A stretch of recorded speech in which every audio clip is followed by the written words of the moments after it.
Nice. What a toss from Fabricio Andrey. CJI 2 is going down August 30th and 31st in Las Vegas, Nevada. And I really want to talk about one of my favorite grapplers on the planet. That is the Hokage, Fabricio Andrey. He is a wild man. He is always entertaining to watch. He is so much fun because of his ability to go up in weight and still be incredibly effective with some of the best judo in the game, some of the best guard passing in the game, just some of the best overall, most exciting stuff that you're going to see somebody do on a mat, you're going to see Fabricio Andrey do. Recently at BJJ Stars 16, he lit the world up with maybe the takedown of the year. It was an unbelievable Hanegoshi on world champion Javier Zaruski. I really want to break down what this throw is, why it's especially good for this kind of thing, and why we just might see it again at CJI. Hanegoshi, also translated to spring throw, is a turning hip toss variation that's really similar to a Harai Goshi or an Uchimata, but it's especially good, I think, for bigger people. It lets you really get that hip power. Let's understand that this is the first round of an absolute tournament. Fabricio has had incredible success against bigger guys before. That's why he was included in the bracket like this. And he's going up against a very tough guy first round. Javier Zaruski is a black belt no-gi world champion who has had a lot of big wins. He was in the quarterfinals of the ADCC World Championships last year. But Fabricio is able to get to a nice underhook position, get to some great hip position, and use this Hanegoshi. Let's start by looking at the setup on the video, and that's really going to get us going here. So we get going, Fabricio's in a nice collar tie, he starts kicking at the feet. And what you're gonna see here is he's gonna work his way in to a nice underhook. Let's stop it right there. It's almost like they're dancing, right? He's got the left hand nice and high holding Zaruski's hand. He's got a deep, tight waist style underhook around the side that's gonna give him a lot of control over the hips as he goes. Two ways to hold an underhook. You can hold that very low, kind of going towards the hips, or you can go very high, kind of cupping the shoulder. Both are great for different things, but if you want a hip toss, you're gonna wanna control the hips. Makes some sense, right? And that left hand is nice and high.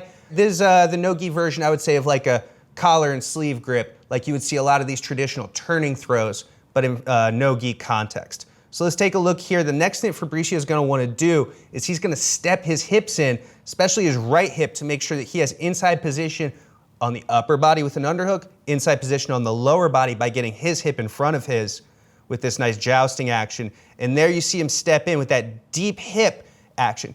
Now he could hit a couple different things from here, right? He could go Uchimata and kick his leg back. He could go Haraya-goshi where he hooks all the way far across. Guys like Michael Pixley love to do that throw.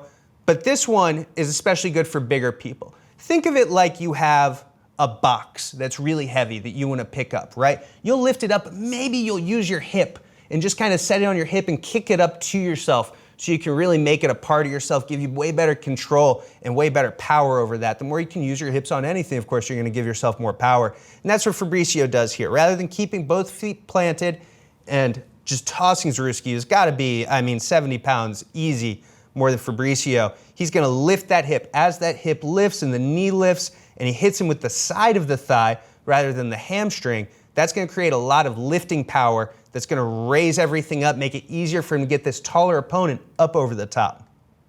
Boom. That's a 4-point throw under ADCC rules because he threw him all the way to side control.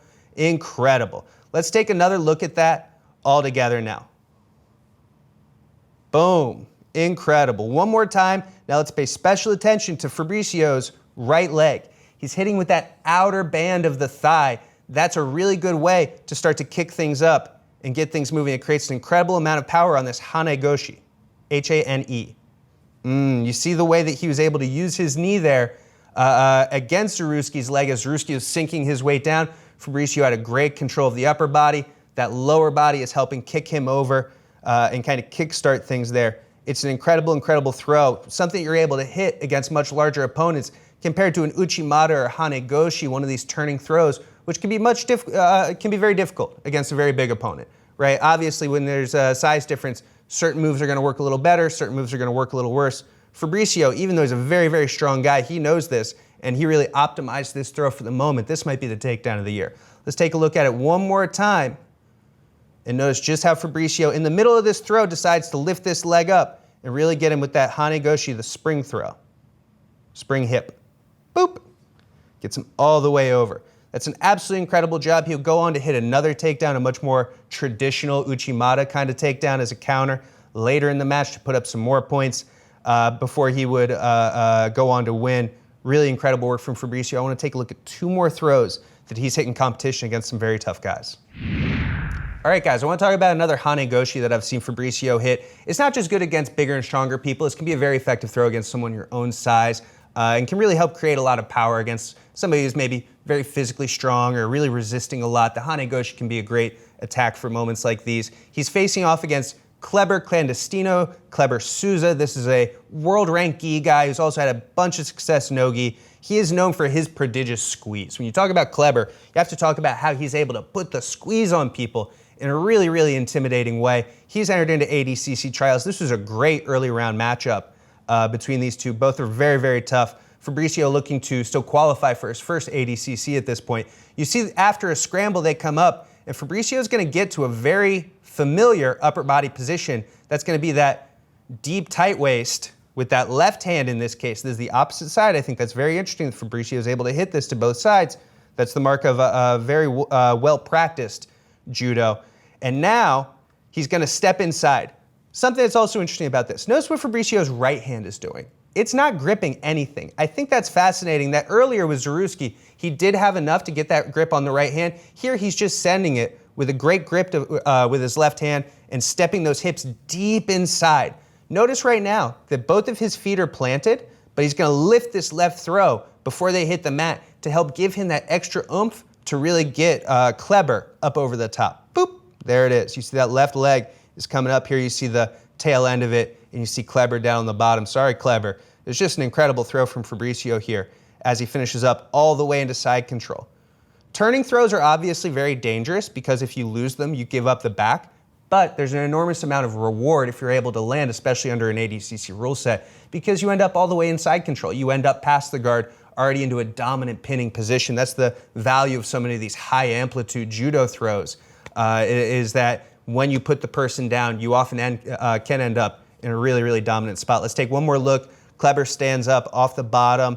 Fabricio is going to shoot, and off of that, he chain wrestles his way into an upper body attack and sends this right down. Watch that left leg. That's where we're going to watch the Hane Goshi motion as that left leg comes up and sends Fabricio all the way to side control. Kleber continues fighting. It's early in the match. There's not even points going yet, but that was really, really impressive work from Fabricio. We've now seen that same throw against Javier Zaruski, a super heavyweight, minus 99 kilo guy, and Kleber, who usually fights at like lightweight and featherweight when he puts on the gi. Here he's at minus 66.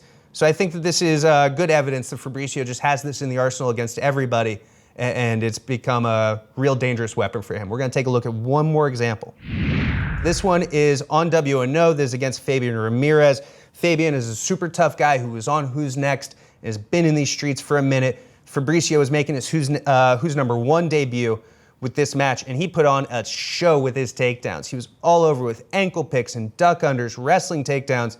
But this, to me, was the highlight of the match. This is about 3-4 minutes in. He's going to get to a very similar position that he had on Kleber, and he's going to launch. This time, he does not use the same lower body action. Instead, he throws his hips in. He's going to use a little bit more of what's known as an ogoshi, which is a really powerful throw, usually when you have a little bit of power advantage yourself. If you've seen Fabricio, you understand this guy's got serious power. So let's take a look. He snatches onto this single. This is very similar to what he did with Kleber, right? He transitions from there into a deep tight waist with the left hand. What's the problem here? You'll notice the hips are all wrong. Fabian has the inside hip position at this point. If Fabian wanted to start looking Harai Goshi or Uchimata or something like this, that's totally available for him. So Fabricio has to joust his way to the inside, and he does that here.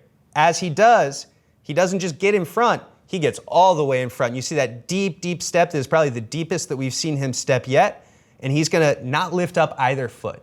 This is really how you can usually tell that something is an ogoshi, is when both feet stay planted, you're probably talking ogoshi. Uchimata is much more about kicking up through the middle, Harai Goshi much more about hooking off to the side on the lower leg. And there you just see one of the most beautiful throws you're gonna see in no-gi jiu-jitsu. Unbelievable. Fabian was able to escape. This one does go the full 15. Fabian just never has any quit in him. But you see the height and amplitude that he gets here is absolutely crazy. Let's take a look again at this throw. Chains from wrestling to judo, which I think for no-gi judo is a great, great idea. And as he steps in, it's this deep commitment with the hips and the strong, strong grip that he has with that left-handed tight waist that's gonna make this throw really sing. There you see all the way down. Unbelievable, great job, Fabricio. Let's take a look one more time. So again, this is a slightly different variation. Instead of that spring hip style Hane Goshi, this is much more of an O-Goshi. He did not need that finishing kick to get things going here. Instead, he showed what that Hokage power is. Boom.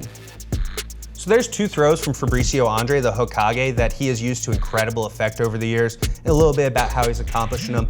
Guys, let me know in the comments who you want to see Fabricio Andrey face off with. It's CJI 2. Most of the best fighters in the world are going to be in the same bracket. Fabricio could face anybody from 66 all the way through heavyweight. There's so many different matchups, so many different possibilities. Who do you want to see him face off against? My name is Joe Gilpin. Thank you guys so much.